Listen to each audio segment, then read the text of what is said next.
Hello दोस्तों, स्वागत है आपके अपने YouTube channel the Edu centre पे। दोस्तों, आज मैं बिहार एसएससी के लिए एक बेहतरीन सेट लाया हूँ।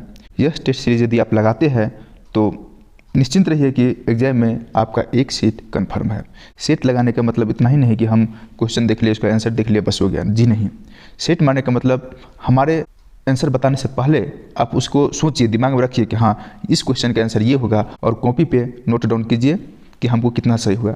लास्ट में हमें कमेंट करके बताइए कि हमको 75 में इतना जीएस सही है। ठीक है, तो आइए शुरू करते हैं आज की क्लास। आज का पहला प्रश्न है, संविधान सभा के गठन में प्रांतों का प्रतिनिधित्व करने वाले सदस्यों को निर्वाचित किया गया किसके द्वारा? विधानसभा के द्वारा, यानी कि ऑप्शन सी इसका सही आंसर हो जाएगा, प्रांतों के विधानसभा द्वारा निर्वाचित। अगला प्रश्न देखिए, विश्व में सर्वप्रथम लिखित संविधान का प्रारंभ किस देश में हुआ? विश्व का पहला लिखित संविधान किस देश का है? ऑप्शन डी, अमेरिका का। अगला प्रश्न, 73वां संविधान संशोधन कब लागू हुआ? 73वां संविधान संशोधन 1993 में, यानी कि ऑप्शन सी इसका सही आंसर हो जाएगा, 24 अप्रैल 1993। इसमें क्या हुआ था? इसमें पंचायती चुनाव, मतलब पंचायती निकायों की चुनाव कैसे होगा, इसका प्रावधान दिया गया था। अगला प्रश्न, द्विस्तरीय पंचायती राज व्यवस्था की सिफारिश किस समिति ने की थी? द्विस्तरीय, आइए ऑप्शन देखते हैं। बलवंत राय मेहता समिति, इसमें क्या था? स्थानीय स्वशासन। यह कब हुआ था? 1956-57 में हुआ था, ठीक। और अशोक मेहता समिति इसी में हुआ था, जो कि बलवंत राय मेहता समिति के तर्ज पर ही इसका, उसी के आधार पर किया गया था। कब किया गया था? तो 1977 में किया गया था। इसी में द्वितीय स्तरीय पंचायती राज व्यवस्था की प्रावधान था। ऑप्शन सी है एल.एम. सिंघवी समिति, यह 1986 में हुआ था। इसमें पंचायती राज प्रणाली को संवैधानिक रूप से मान्यता देने की बात कही गई थी। और लास्ट सरकारिया आयोग में केंद्र और राज्य संबंध, जो कि 1983 में इसका प्रावधान लगाया गया था। तो इसका सही आंसर हो जाएगा ऑप्शन बी, अशोक मेहता समिति। अगला प्रश्न देखते हैं, मैथिली भाषा को भारतीय संविधान की 8वीं अनुसूची में किस संविधान संशोधन के माध्यम से जोड़ा गया? हमारे संविधान में कुल 22 भाषाओं का प्रावधान है, जो कि 8वीं अनुसूची में वर्णित है, जिसमें 92वां संविधान संशोधन के तहत 2003 में 4 भाषा बोडमास, बोडो, डोगरी, मैथिली, संथाली को जोड़ा गया था। यानी कि इसका सही आंसर ऑप्शन बी हो जाएगा। 92वां संविधान संशोधन के तहत भारतीय संविधान की 8वीं अनुसूची में मैथिली भाषा को जोड़ा गया।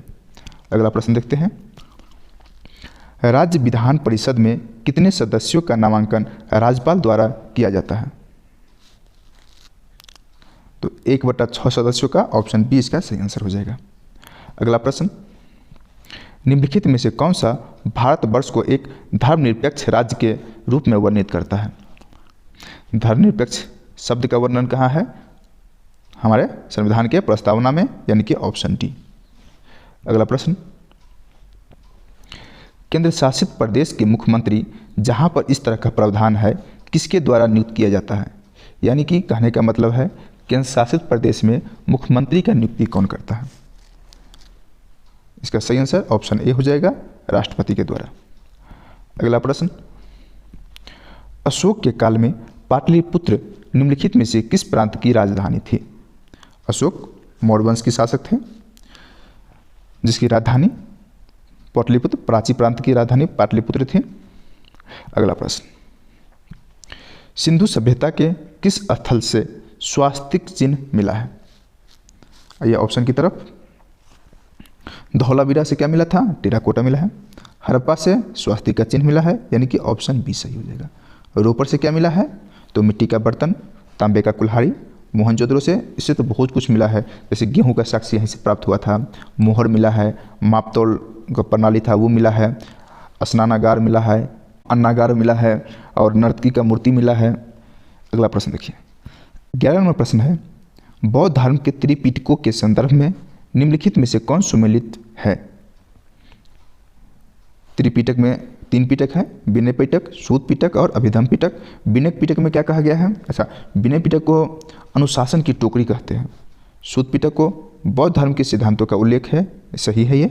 और अभिधम पिटक, इसमें बौद्ध मतों के दार्शनिक व्याख्या किया गया है, यानी कि इसका सही आंसर हो जाएगा ऑप्शन बी केवल 2। अगला प्रश्न, पूर्व मध्यकाल में कन्नौज के लिए त्रिपक्षीय संघर्ष में किस दक्षिणी भारतीय राज्य ने भाग लिया? त्रिपक्षीय संघर्ष में राष्ट्रकूट ने भाग लिया था, ऑप्शन बी। अगला प्रश्न, इल्तुतमिश ने बिहार में अपना प्रथम सूबेदार किसे नियुक्त किया था? इल्तुतमिश के द्वारा बिहार में मलिक अलाउद्दीन जानी को सूबेदार नियुक्त किया गया।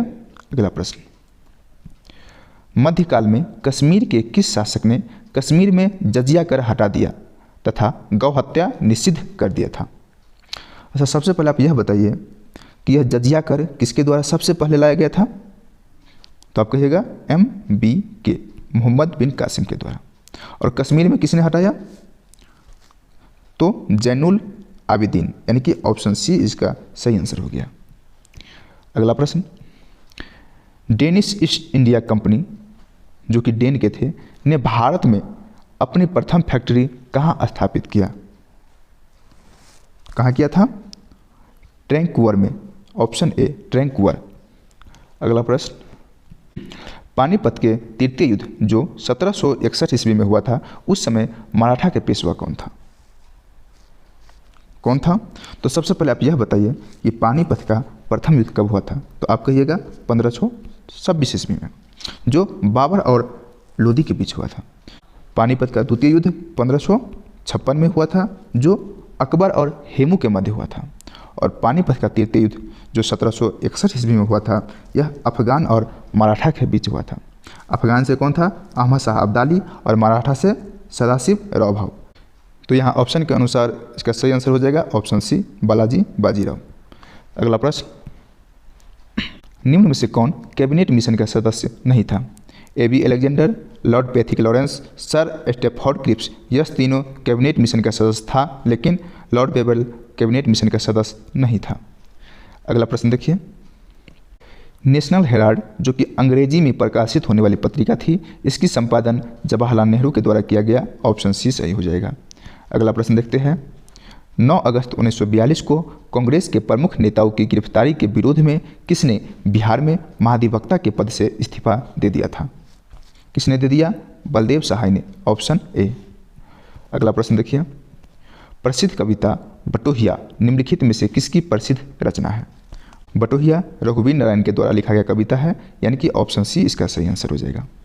अगला प्रश्न देखिए, भारत के किस प्रदेश की सीमाएं 3 देश कौन कौन नेपाल, भूटान और चीन से मिलते हैं? नेपाल, भूटान और चीन से सिक्किम का सीमा लगता है, यानी कि option D is the correct answer. अगला प्रश्न, भारतीय उपमहाद्वीप मूलतः एक विशाल भूखंड का भाग था जिसे कहते थे? आप लोग पेंथलासा का नाम सुने होंगे। पहले पृथ्वी ना एक ही था, बाद में यह 2 भागों में बट गया, अंगोरा लैंड और गोंडवाना लैंड, जो कि भारत गोंडवाना लैंड का हिस्सा था, जो कि धीरे धीरे ऊपर आ गया, यानी कि इसका सही आंसर हो जाएगा ऑप्शन डी गोंडवाना लैंड। अगला प्रश्न देखिए, निम्नलिखित में से कौन सा मेघालय पठार का अंश नहीं है? कौन नहीं है? भुवन। भुवन कहाँ है? असम के आसपास पड़ता है, और गारो खासी जयंतिया, यह तीनों मेघालय में है, यानी कि इसका सही आंसर ऑप्शन ए हो जाएगा भुवन पहाड़िया, जो मेघालय में नहीं है। 10 डिग्री चैनल पृथक करता है। 10 डिग्री चैनल किस किस को अलग करता है? अंडमान को निकोबार से, यानी कि ऑप्शन ए। अगला प्रश्न, सूची 1 को सूची 2 से सुमेलित करना है। दोआब और नदियों के नाम। तो देखिए, विष्ट दोआब, विष्ट देखिए इसके नाम से बी मतलब हो गया ब्यास, और सट मतलब सतलज, यानी कि इसका ये हो गया ब्यास और सतलज के मध्य विष्ट दोआब है। बारी दोआब है रावी और व्यास के मध्य। रचना दोआब यह है रावी और बीच, और चाज दोआब यह है चिनाब और झेलम के मध्य, यानी कि इसका सही आंसर हो जाएगा ऑप्शन ए। अगला प्रश्न देखिए, किस नदी पर शिव समुद्रम जलप्रपात अवस्थित है? कावेरी नदी पर, ऑप्शन ए। आप लोग वीडियो को लाइक कीजिएगा, चैनल पर नहीं है चैनल को सब्सक्राइब जरूर कर लीजिएगा। 27 नंबर प्रश्न है, गरजने वाली चालीसा, प्रचंड 50, चीखने वाली 60 पवने पृथ्वी के किस गोलार्ध में चलती है? हम सभी जानते हैं पृथ्वी के उत्तरी गोलार्ध में अधिक स्थल है, अधिक देश है और अधिक जल महासागर दक्षिणी गोलार्ध में है, इसलिए यह सभी धाराएं दक्षिणी गोलार्ध में चलती हैं। यानी कि इसका सही आंसर ऑप्शन बी हो जाएगा, दक्षिणी गोलार्ध। अगला प्रश्न, निम्न में से कौन सही सुमेलित नहीं है? देश और उसके राजधानी का नाम दिया हुआ है। साइप्रस की राजधानी निकोसिया सही है। कंबोडिया की राजधानी नहोम पेन यह भी सही है। ओमान की राजधानी, ओमान के कहाँ है? मस्कट है। और सीरिया का दशमिक, इसका आंसर ऑप्शन सी हो जाएगा।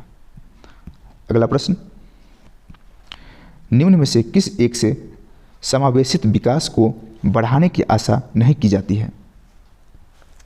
किससे? राष्ट्रीय आय की ऊंची वृद्धि दर से। ऑप्शन ए सही आंसर। अगला प्रश्न, सार्वजनिक वितरण प्रणाली में वितरित अनाज पर कीमतें बढ़ाने का उद्देश्य क्या है? इस योजना में निहित उत्पादन का भार कम हो सके। Option C is the correct answer. Next question, राष्ट्रीय स्तर पर कृषि विपणन सहकारिताओं का शीर्ष संगठन है, क्या है? नेफेड। Option B.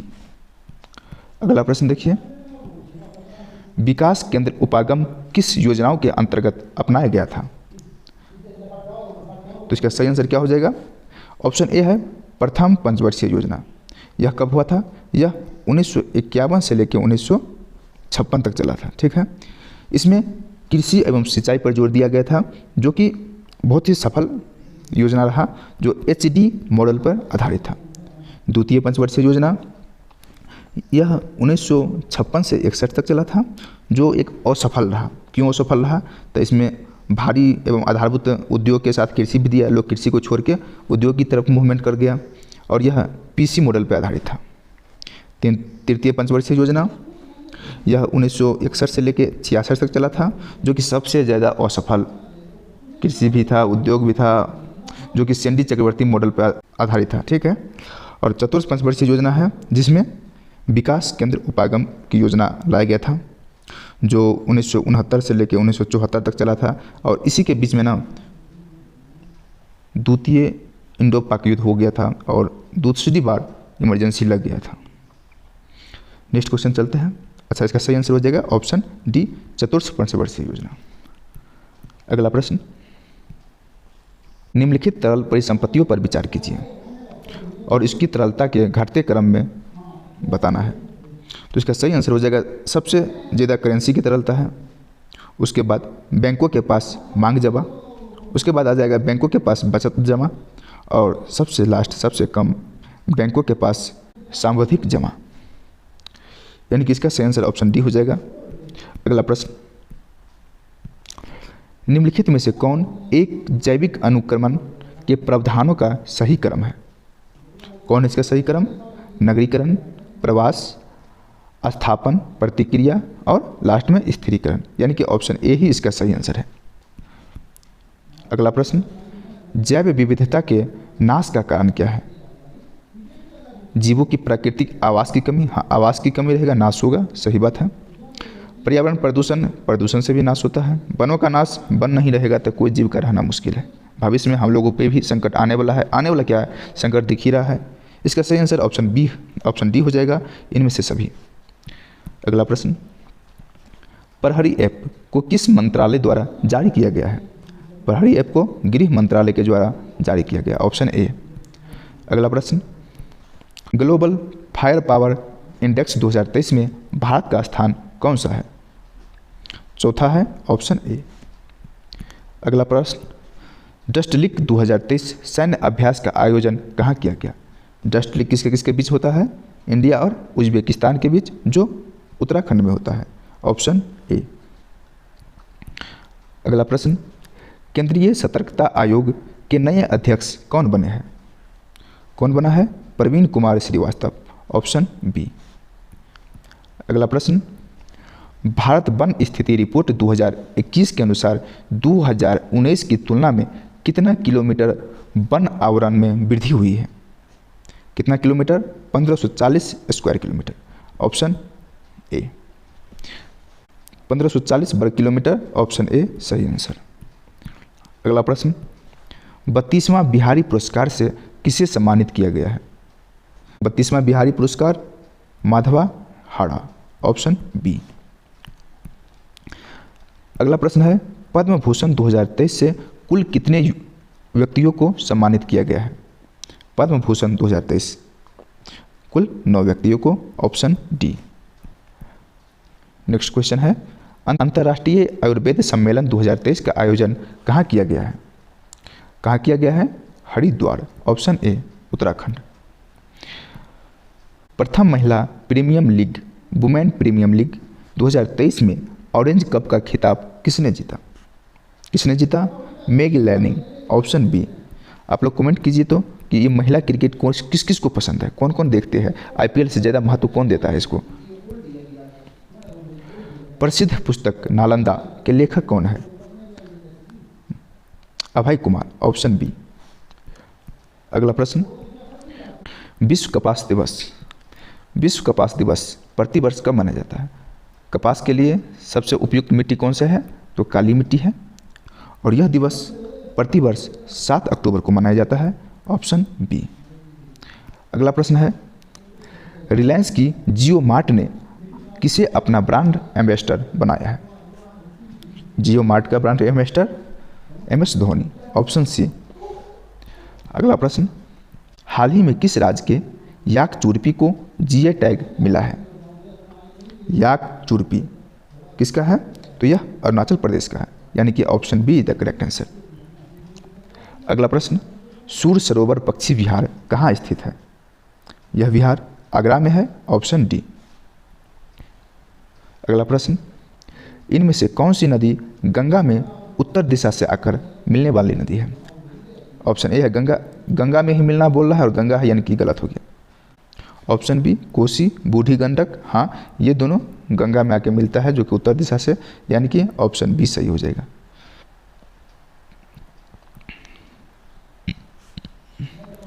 निम्नलिखित में से ऐसे सामग्री का चयन करें जो जल में पूरी तरह घुलनशील हो। देखिए फिटकिरी, हाँ यह जल में घुल जाता है, तेल नहीं घुलता है, बुरादा जो लकड़ी से वगैरह या कोई चीज़ का बुरादा हो नहीं घुलेगा, कीचड़ मड ये भी नहीं घुलता है, यानी कि ऑप्शन ए। अगला प्रश्न निम्नलिखित में से किस द्रव में लोहे की कील रखे जाने पर वह अपनी चमक खो देगा और सुस्त यानी कि डल दिखाई देने लगेगा? इसका सही आंसर हो जाएगा ऑप्शन ए शीतल पेय। नेक्स्ट क्वेश्चन सिंथेटिक फाइबर को कहा जाता है, क्या कहा जाता है? क्या कहा जाता है? मानव निर्मित फाइबर, ऑप्शन बी। अगला प्रश्न प्लास्टर ऑफ पेरिस रासायनिक रूप से क्या कहलाता है? यह कैल्शियम सल्फेट हेमीहाइड्रेट कहलाता है, ऑप्शन सी। अगला प्रश्न रासायनिक परिवर्तन का एक उदाहरण कौन सा है? रासायनिक परिवर्तन मतलब जो एक बार चेंज हो गया दोबारा वह पुनः मूल रूप में नहीं आ सकता है, तो इसका सही आंसर हो जाएगा पानी में सोडियम गिराना। अगला प्रश्न मिश्र धातु में किस पदार्थ के संयोग से निष्कलंक इस्पात अचुंबकीय हो जाते हैं? Option B nickel. अगला प्रश्न मिट्टी के तेल में किस धातु का भंडारण होता है? मतलब मिट्टी के तेल के अंदर किस धातु को रखा जाता है? तो सोडियम को, और जल के अंदर फास्फोरस को, ऑप्शन ए यहाँ सही आंसर हो गया। निम्नलिखित में से किसमें प्रोटॉन की संख्या समान होता है? प्रोटॉन की संख्या समान यानी कि पूछ रहा है कि आइसोटोप, इसका सही आंसर ऑप्शन बी हो जाएगा आइसोटोप। निम्नलिखित परमाणु मॉडलों को उनके कालानुक्रमिक क्रम में व्यवस्थित करें। सबसे पहले थॉमसन ने अपना परमाणु मॉडल दिया था, उसके बाद रदरफोर्ड ने दिया और उसके बाद बोर्स ने दिया था, यानी कि इसका सही आंसर हो जाएगा ऑप्शन सी 2, 1, 3। अगला प्रश्न कोशिकाओं में गैसीय विनिमय किसके द्वारा होता है? विसरण के द्वारा होता है, ऑप्शन बी। समसूत्री विभाजन के बाद बनने वाले संतति कोशिकाओं की संख्या कितनी होती है? 2, ऑप्शन बी। अगला प्रश्न ओजोन छिद्र का अर्थ क्या है? ओजोन छिद्र का अर्थ क्या है? ओजोन की सांद्रता में कमी, ऑप्शन बी। अगला प्रश्न है निम्नलिखित में से कौन प्राथमिक ईंधन है? प्राथमिक ईंधन जो प्राकृतिक रूप से मिलता है, प्राकृतिक gas, option D. Carbon dioxide को ग्रीन हाउस गैस कहा जाता है, क्यों कहा जाता है कार्बन डाइऑक्साइड को ग्रीन हाउस गैस? सबसे पहले आप यह बताइए कि ग्रीन हाउस गैस कौन कौन सी गैस है? तो आप कहिएगा कार्बन डाइऑक्साइड, आप कहिएगा नाइट्रस ऑक्साइड, आप कहिएगा मीथेन, आप कहिएगा ओजोन, आप कहिएगा क्लोरोफ्लोरोकार्बन, और आप वाष्प भी कह सकते हैं। ठीक, ये सभी ग्रीन हाउस गैस होता है। तो कार्बन डाइऑक्साइड का आखिर क्यों बोलते हैं? क्योंकि यह सूर्य के प्रकाश के लिए पारदर्शी है, लेकिन गर्मी को फंसा के रखता है, वह गर्मी करता है, अपने अंदर एब्जॉर्ब कर लेता है, यानी कि ऑप्शन सी इसका सही आंसर हो जाएगा। अगला प्रश्न है, शरीर में कौन सा हार्मोन के स्रावन से मनुष्य में यानी मनुष्य पुरुषों में मूछ और दाढ़ी उत्पन्न होता है? कौन सा हार्मोन के कारण मूछ और दाढ़ी आता है? तो टेस्टोस्टेरोन, ऑप्शन डी। अगला प्रश्न है, निम्नलिखित में से कौन सा जीव विखंडन विधि द्वारा प्रजनन करता है? स्पाइरोगैरा, यह विखंडन विधि द्वारा प्रजनन करता है।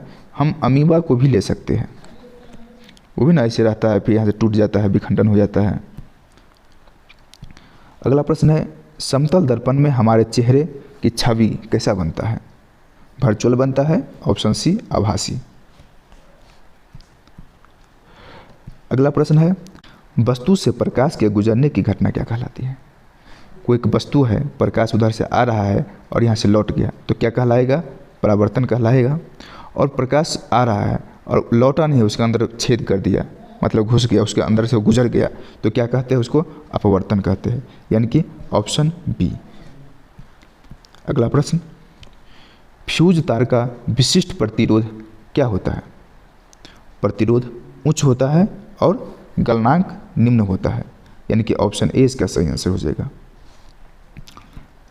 अगला प्रश्न है, त्वरण की इकाई क्या है, यानी कि एक्सेलरेशन क्या है, यूनिट क्या होता है? इसका सही आंसर मीटर पर सेकंड स्क्वायर, ऑप्शन सी। अगला प्रश्न, निम्नलिखित में से कौन सी आवृत्ति एक मनुष्य द्वारा सुनी जा सकती है? हम जानते हैं 20 हर्ट्ज से लेके 20,000 हर्ट्ज तक मनुष्य सुन सकता है। तो इसके अंदर कौन आता है देख लीजिए, 10 के पावर 4, 10 के पावर 4 यानी कि 10,000 इसके अंदर आएगा, यानी कि ऑप्शन ए इसका सही आंसर हो जाएगा। बाकी सभी 20,000 से ऊपर आता है। यदि पृथ्वी का गुरुत्वाकर्षण बल अचानक गायब हो जाता है तो निम्न में से कौन सही है? ऑप्शन ए इसका सही आंसर हो जाएगा, वस्तु का भार शून्य हो जाएगा। अगला प्रश्न, पादप कोशिका की कोशिका भित्ति मुख्य रूप से किसकी बनी होती है? यह सेल्यूलोज की बनी होती है, ऑप्शन ए। अगला प्रश्न, मनुष्य में 2 बार बढ़ने वाले दांतों की संख्या कितनी है? मनुष्य में 2 बार बढ़ने वाले दांतों की संख्या कितनी है? हमारे आगे की जो दांत होते हैं उससे कुल संख्या होता है 20, यानी कि ऑप्शन डी, 20 दांत जो मनुष्य में होता है, जो एक बार, जिसको हम दूध के दांत कहते हैं, समझिए, जो एक बार टूटने के बाद दोबारा वो जन्म ले लेता है। अगला प्रश्न है, भोजन का रासायनिक पाचन कहाँ से शुरू होता है? भोजन हमारे शरीर में मुख से ही पचना स्टार्ट कर देता है, यानी कि ऑप्शन ए इसका सही आंसर हो जाएगा। आशा करता हूँ कि आज का क्लास आप लोगों को बहुत ही पसंद आया हो।